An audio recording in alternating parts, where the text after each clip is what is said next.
Resumen completo de la operación especial rusa en Ucrania. Estos son los puntos clave que marcaron la operación militar especial rusa en 2022. Después de 8 años de incumplimiento de los acuerdos de Minsk y bombardeos de Donbass por parte de Ucrania, Rusia lanzó una operación militar especial.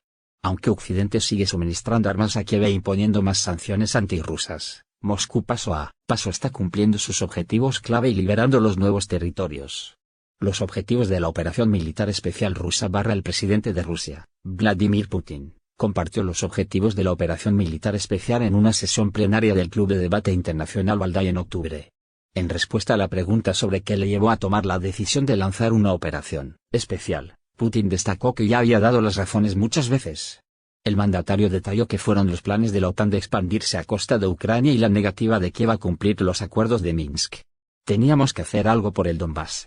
Reconocer su independencia de las repúblicas de Donetsk y Lugansk y simplemente abandonarlos a su suerte, esto es absolutamente inaceptable. Rusia sabía lo que preparaban en Kiev, por eso decidió lanzar una operación especial para impedir la actuación de las fuerzas armadas ucranianas en Donbass, aclaró. En varias ocasiones el presidente ruso ha declarado que su país lleva 8 años instando a Kiev a dialogar con Donbass, pero las autoridades ucranianas no querían negociar con sus ciudadanos, declarándolos terroristas. El asunto llegó a su fin, después de que Kiev declarara públicamente que no aplicaría los acuerdos de Minsk. Rusia no podía tolerar por más tiempo el genocidio del pueblo de Donbass. Los acuerdos de Minsk ya no existen, aseveró. El problema, agregó Putin, es que en nuestros propios territorios históricos vecinos se creó una anti-Rusia, sometida a un control externo total, intensificada por las fuerzas armadas de los países de la OTAN y repleta de armas. El mandatario anotó que se trata de una amenaza real no solo para nuestros intereses, sino para la propia existencia de nuestro Estado, su soberanía. Por esta razón, Putin anunció en la madrugada del 24 de febrero el lanzamiento de una operación militar especial en Ucrania para defender las repúblicas populares de Donetsk y Lugansk, previamente reconocidas por Moscú como estados soberanos. Uno de los objetivos fundamentales de la operación Putin lo definió como la desmilitarización y desnazificación de Ucrania. Varias rondas de negociaciones y desescalada rusa. El presidente de Ucrania, Volodymyr Zelensky, pidió a Rusia celebrar negociaciones unos días después del inicio de la operación militar especial.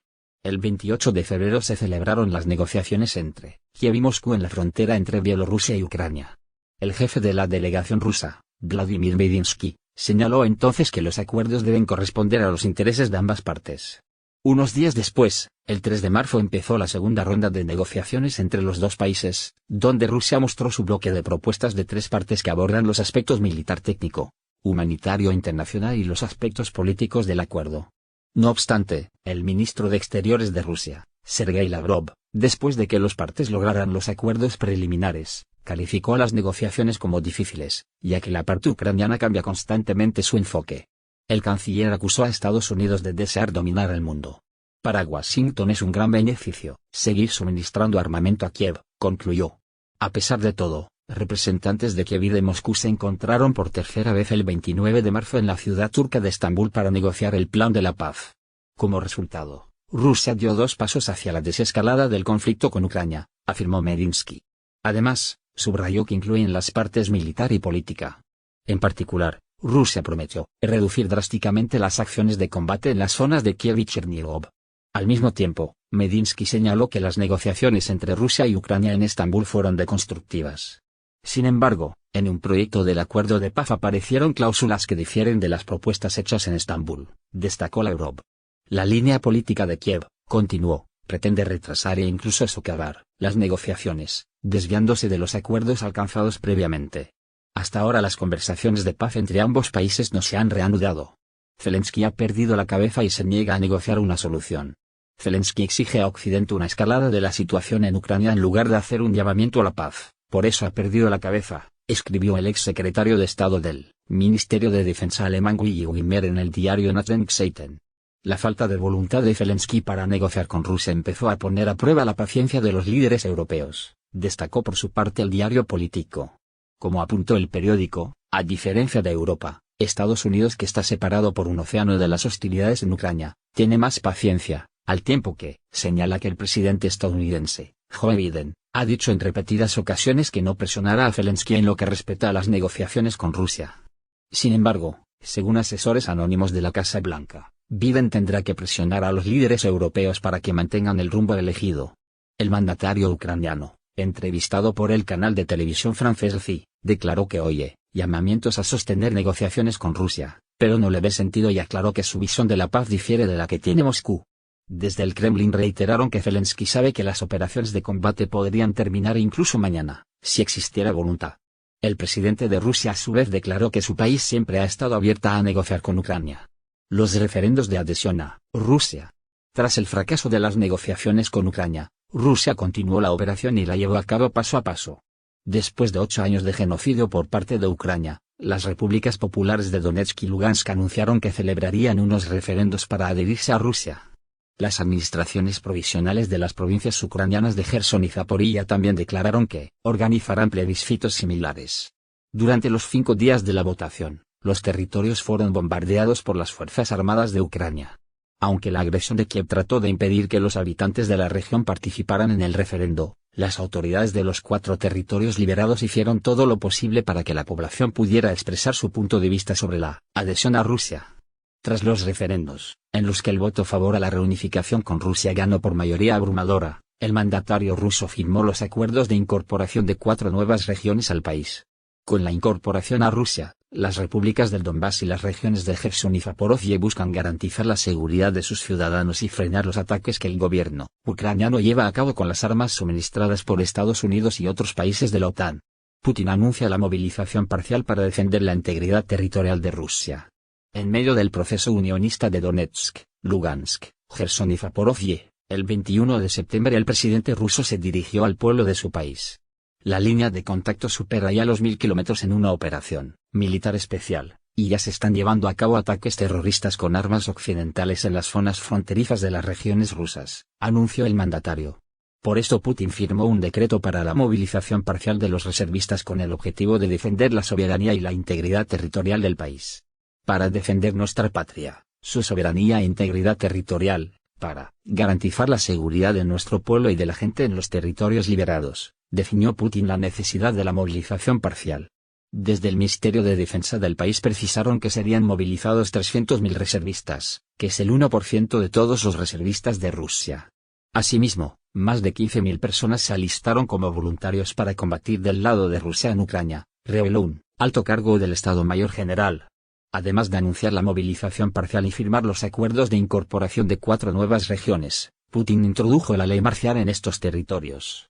El 28 de octubre, el ministro de Defensa de Rusia, Sergei Shoigu, anunció que la movilización había finalizado y que el objetivo de 300.000 movilizados se había cumplido.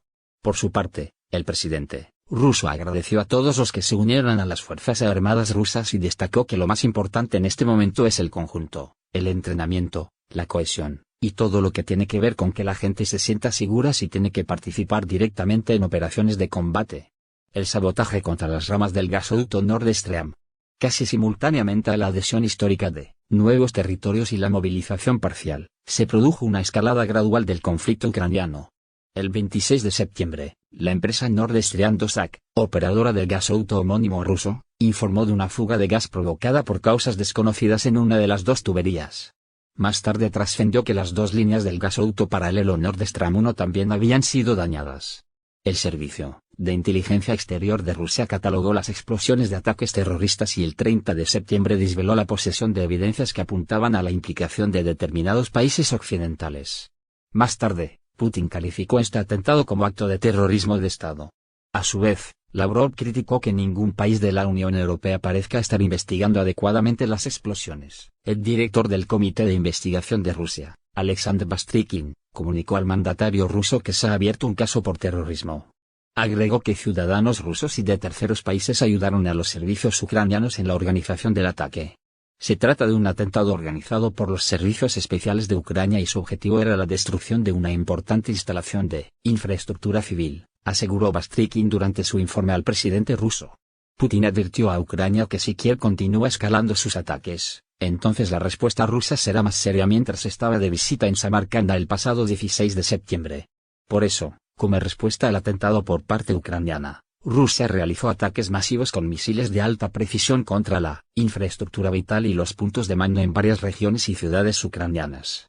Desde el Ministerio de Defensa ruso aseguraron que todos los objetivos fijados en Ucrania fueron destruidos. Más tarde, el presidente ruso confirmó que dio la orden de realizar tales ataques en represalia al atentado en el puente de Crimea. Rusia no tiene prisa y promete que cumplirá sus objetivos. A pesar de que la operación militar especial lleva más de 9 meses, los funcionarios rusos han declarado en varias ocasiones que no hay ninguna prisa y que Rusia cumplirá todos sus objetivos. No tenemos prisa. Esto es lo que declaró el presidente. Por supuesto, queremos poner fin cuanto antes a esta guerra que Occidente preparó y al final desencadenó contra nosotros a través de Ucrania. Pero la prioridad para nosotros son las vidas de los soldados, las vidas de los civiles que permanecen en la zona del combate, destacó al respecto el canciller ruso, Lavrov. Desde el Ministerio de Defensa del país también aseguraron que Rusia tiene previsto continuar su operación militar en Ucrania el año que viene hasta completar todos sus objetivos.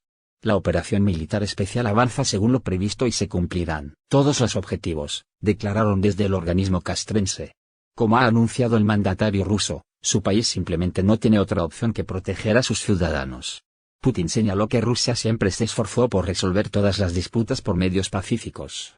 La otra parte tuvo una actitud diferente y, como he dicho muchas veces, empezó a llevar a cabo duras acciones militares allí. Teníamos que defender a la gente que vive en esos territorios de una forma u otra, declaró mencionando que el objetivo principal es unir al pueblo ruso. El jefe de Estado reconoció que el año 2022 pasó con bastante seguridad y señaló que la intención de Rusia es poner fin al conflicto en torno a Ucrania cuanto antes. El mandatario otra vez destacó que Rusia cumplirá los objetivos de la operación militar especial. Putin recordó que la tragedia de Ucrania no fue instigada por Moscú, sino por los países de Occidente para utilizar el régimen de Kiev contra Rusia. Tras la desintegración de la Unión Soviética, los adversarios geopolíticos de Kremlin empezaron a lavar el cerebro de la población de la antigua URSS, incluida Ucrania, enfatizó el mandatario. Si el vídeo les gusta no olviden ponerle me gusta a la publicación, suscribirse, activar la campanita. Esperamos sus comentarios sobre todo lo expuesto anteriormente. Muchas gracias.